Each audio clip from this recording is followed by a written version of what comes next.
I want to know if some of these takeaways, and these are just kind of bullet point narratives, if they're overreactions or if they're reality and where this team is at right now. So without further ado, we will get into it. Bullet point number 1 is the offensive line won't be as good as the last 2 years. Obviously, they made a bit of a lineup change late in Saturday's game. Ladarius Henderson to left tackle, Carson Barnhart kicks over to the right side. And I think that's kind of what we expected the combo to be. At least, we're putting the football preview together. We're filling out depth charts ahead of fall camp. But Miles Hinton had 3 games and just didn't really maybe make the strides that you wanted to see. But, in the here and now, that's the bullet point. That's the takeaway. What do you think about where the offensive line is and how it stacks up to the last 2 years? Well, it's one hell of a bar, right? Joe Moore winning line the last 2 years, nation's top offensive line, even if they maybe weren't. They were right up there as one of the top lines and certainly the top line in the Big Ten. So I think it's they won't be, but that doesn't mean they can't be very good. And I thought that they found something in there with Henderson, who felt like he looked like he had something to prove out there and did against Bowling Green. And that line I thought looked better with Carson Barnhart on the right side. And maybe that's to be expected when he's playing next to a guy in Zach Zinner that he knows extremely well. And those guys kind of know the ins and outs of each other's movements and everything else. So I think it wouldn't surprise me at all. Would it surprise you if you saw that lineup to start the game on Saturday? To me, I think it depends on what happens in practice this week, but I think that looked like a pretty good line to me. Now, Carson Barnhart was a better pass blocker on the left side than Ladarius Henderson, so he's going to have to step up that part of the game. But I think he's capable, and you can always give him a little bit of help over there if you need to. They did that with Ryan Hayes a few times, frankly. Yeah, well, Carson Barnhart didn't do also well in pass protection on Saturday.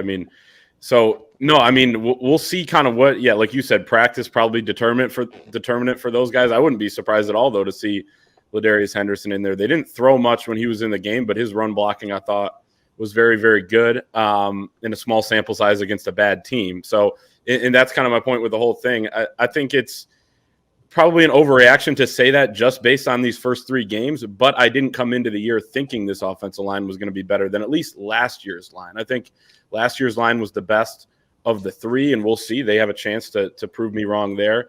I think it was clearly better than 2021 there. And I think this line can be second best right up there. And as you said, Chris, we're talking about, lines that were named the best in the country. So if they're right there with those, it can be good. I will remind people too, people were complaining about the offensive line play during non-conference season last year as well. The pass protection was really the issue, not as much the run blocking. People, Cade McNamara was getting killed back there. There were a couple, Trente Jones, everyone was talking about his arm length and, he's not as big as Stuber was. And there's always going to be things like this that you forget about by the end of the year because they get worked out. So they're still tinkering a little bit with the lineup, which, you probably would have liked to see that maybe in the first couple games, but you got to find the right combination, whether it's now or, at any point in the season, because you got to be ready to go once those bigger games come. But I'll say it's an overreaction to say that, based on these 3 games. This offensive line, I think really the biggest stretch for them is coming up here in this Rutgers game. And then you go on the road twice. That's where, your communication on the road has to be on point. Your chemistry on the road has to be on point. So, if this is the 5 they tried out there Saturday, obviously the 5 that we saw to end the game, I have no issues with it. Miles Hinton, again, he's a mountain of a guy, 6'4" or 6'6", 340, I think he is. But the play on the field doesn't match the size and the mass of that guy. So, I think that 5 that we had coming into the year, I'd like to see them get another look. I think next couple of weeks are a good chance to get them that chemistry, and we'll see where it goes from there. So I'll say overreaction, but I think the reality of the situation in general might be that, they might be good, but maybe not as good as the last few years. We kind of talked about this one already at length in the first segment, but I'll go to it anyways. Overreaction to reality. The J.J. McCarthy interceptions are alarming. Not to me. And basically everything that we just said in the first segment, right? Everybody's entitled to a bad game. He didn't play well. He had a lot of bad throws.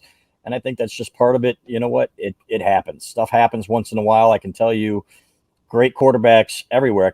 I can go back to some of Tom Brady's worst games with the with the New England Patriots, right? And say, hey, you know, it happens to everybody because it does. So not at all to me. I think it's an overreaction to say his interceptions are alarming. Yeah, no, I totally agree. Couldn't agree more. And, you know, I think sometimes JJ gets a little bit bored. The Big Ten championship game last year, he was absolutely rolling early on, and then he threw a pretty bad pick, you know, and it was like, okay, where did that come from? You know, that sort of thing can happen. But again, we watched so much JJ McCarthy throughout his career now at Michigan. He has so much experience, and we have so much experience watching him that, you know, I can't say with a straight face that it's alarming, although there are some issues there that need to be cleaned up. But that's, you know, you're going to have those coming out of every game. They're not going to be as big as that, but definitely an overreaction. But not as much of an overreaction. Not as much as an overreaction as this guy over here saying they're going to go 8-4 this year, whoever that is. Because I'm just reading in the comments here, that's hilarious. You got a defense here that's going to be fantastic.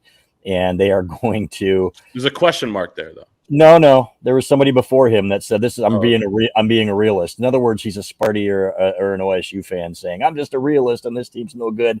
This defense is going to keep a lot of these teams that they play off the scoreboard for most of the game. So you're going to win a ton of games like that, just like that. So, and the punting game, yeah, come on, man. 8-4, give me a break.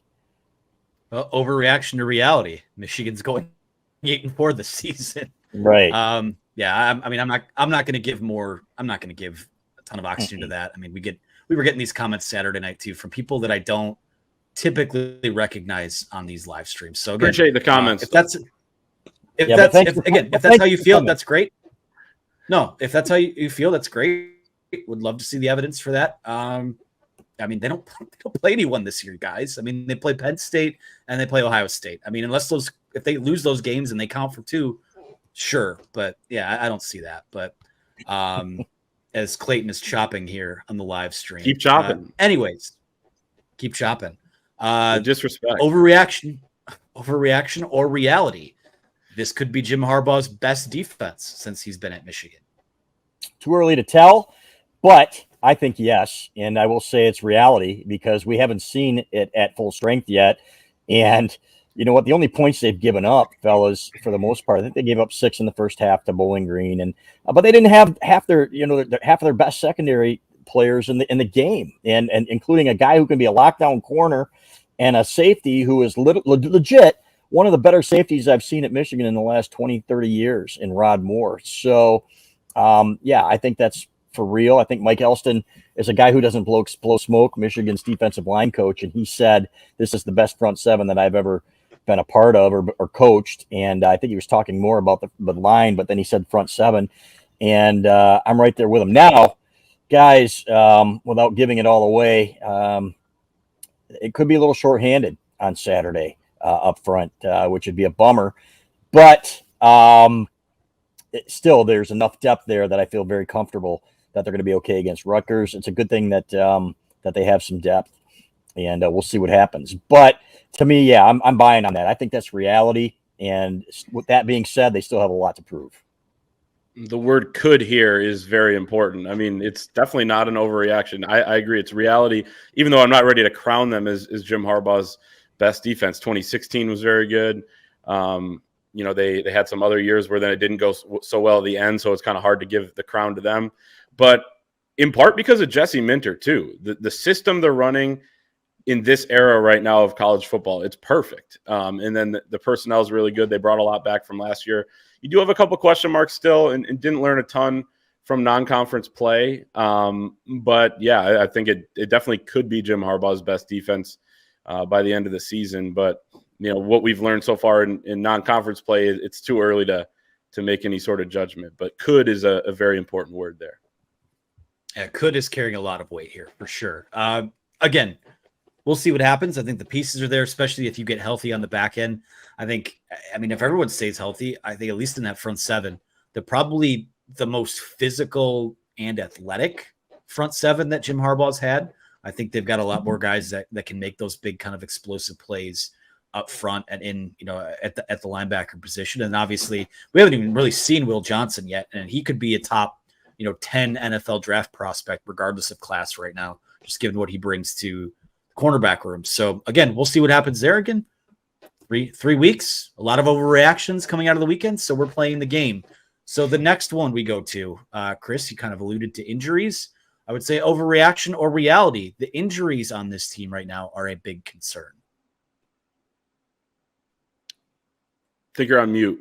I am on mute. Yep. The not a big concern. The injuries that I was alluding, the newest injury that I'm alluding to is not going to be a season ender or anything like that, but it's something that could affect them up front. On the back end, Rod Moore has a knee issue, and it was much better last week.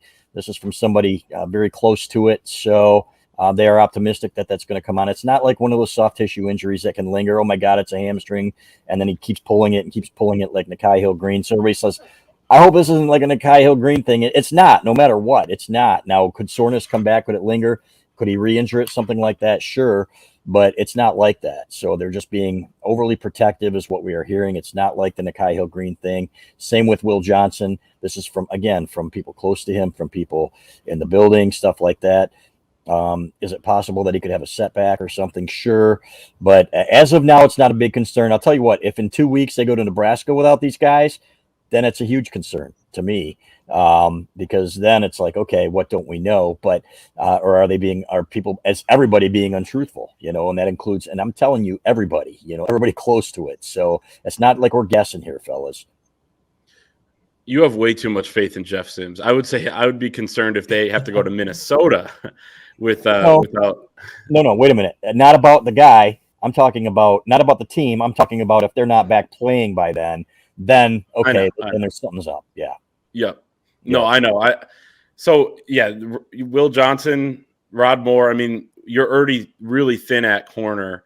Even Josh Wallace, who I think is going to be a starter regardless of whether or not Will Johnson's in there, hasn't looked great in the first 3 games. I thought he's looked, pretty solid and a guy that's capable there. But you want great players around him as well. So. Yeah, and I think when people say, is it like Nikhai Hill-Green, it's probably just the fact that it's, okay, he's close, and we just never saw him. Maybe not same injury or whatever. So you want to see those guys back as early as possible, even if you don't need them against the Rutgers. I don't think Gavin Wimsatt's going to burn him. He did get him on a couple deep routes last year. I don't think Jeff Sims at Nebraska is going to really do much there in the pass game. But you want to get those guys reps. You want to get them ready to go. You want to get them used to playing at this speed again. Since they haven't since really New Year's Eve. And then you're rolling once you need them against some good skill position players against Minnesota or some other teams down the road. So I wouldn't say it's a big concern this week, but it's definitely something that, you're going to keep your eye on, because if you're healthy, you get out there and play, and you want these guys to be ready to go for when they need them. Yeah, and you look at how the last 2 years have gone. I mean, week 4, you had the Rutgers scare at home in 2021. Bit of a scare from Maryland last year. Same situation coming into this year. Rutgers in week 4. And then it was kind of week 5 where you make that first road trip where you really kind of start to see what this football team is and what they're going to be. And you would hope that by then, especially that road trip, that you see guys like Will Johnson and Rod Moore out there and some of the other guys that are banged up. So we'll see what happens there. And again, I already know what direction this one's going, but it's on the sheet and we've got time to fill. So I'll say it. Overreaction or reality. Michigan missed Jim Harbaugh the last 3 weeks. Absolutely. And we just talked about that again in the before all these questions. And he's one of the best coaches in the country. Clay thinks he's the best coach in the country at any level. And he might be right, given his success over the last several years. So, teams take on the identity of their head coach. And this is, again, nothing against the guys that filled in for them. But you know what, when you're going through it and you got a different head coach, and I give them credit for that, they weren't going to lose any of these games, right? So everybody got an opportunity here to, not everybody, but 3 guys got an opportunity to be a head coach, and I thought it was great.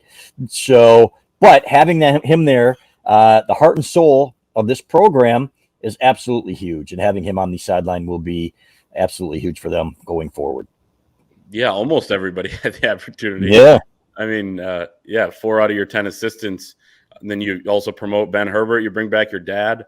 A lot of guys in different places, though, and a lot of guys doing things. Jesse Minter's calling plays on the defense, but he's also being the head coach. Sharon Moore is calling plays on offense on Saturday, which could have played part of things, but also being the head coach.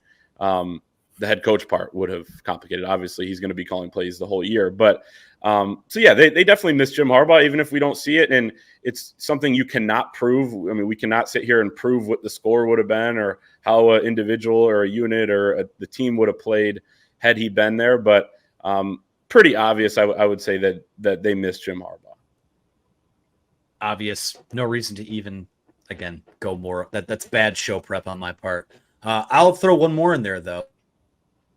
The fact that, first 3 weeks, Ohio State comes out, doesn't look super great, but steadily improves over 3 weeks.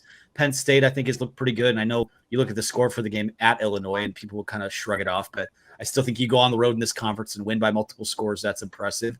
So I want to talk about this Big Ten East. Overreaction or reality, Michigan's Big Ten East crown might be in, I won't say serious jeopardy, but maybe it's not a slam dunk that they're just going to run this thing right back. So overreaction or reality there. It was never a slam dunk, frankly. I had picked them to lose at Penn State before the season, and I got a ton of pushback from that. Oh, it's just, last year, look at last year. Last year doesn't matter. People don't understand that. You know what? It doesn't matter. Penn State's got a good football team, and it's a tough place to play. Michigan has struggled against crappier Penn State teams than this one. So, and Ohio State, you think Ohio State's going to come in here and roll over for Michigan? You're out of your mind. They've got everything to play for. Imagine coming in here and you're on the precipice of losing 3 straight to your rival and having this thing completely flip when you've owned it for the last decade and a half. So they're going to come in here motivated. That's a good football team. They have a lot of good players, and they're getting better, and they are going to continue to get better. So just like Michigan is, guess what? All these people that are commenting in here, oh, these guys are stupid because they, can't you see what happened against Bowling Green? Jim Harbaugh's teams improved, these nuts, or whatever your name is over there. So that's just how it goes. So your average fan has a great question. We have some great questions, by the way, that I can't wait to get to, because he made a comparison that I want to talk about. But you know what? So here's the thing. It was always going to be tough. It's never easy when you have to go through Penn State and Ohio State when Penn State is good. So I don't think whichever it is, what was it? It's going to be harder. I think no, I think it's reality, but I think it was always going to be hard.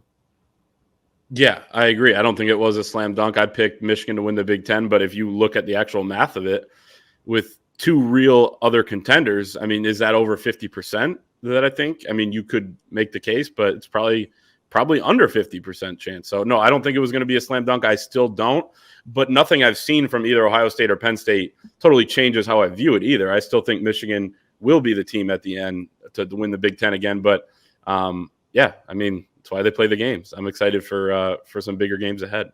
And let me add this, in the non-conference, of all of the units on either side of the ball that we've seen, the Michigan defense is far and away the best of any of the offenses or defense that we've seen from anybody else in the Big Ten. It's not, and I don't think there's a close second. We look at Ohio State's offense has been clunky. Penn State's had its ups and downs on offense and defense. Michigan's had its ups and downs on offense, but the Michigan defense is the one constant, and defense travels, fellas. Defense still wins a lot of ball games. So keep that in mind. Ohio State defense been good too. Yeah, you're right. That's a good point. Yeah, the Ohio State's defense has been pretty good. And they're going to get their first test on Saturday as well. But I do still think that Michigan's defense has been the most impressive out of everybody that we've seen. And I do think it's a better unit overall, especially when fully healthy, than Ohio State's.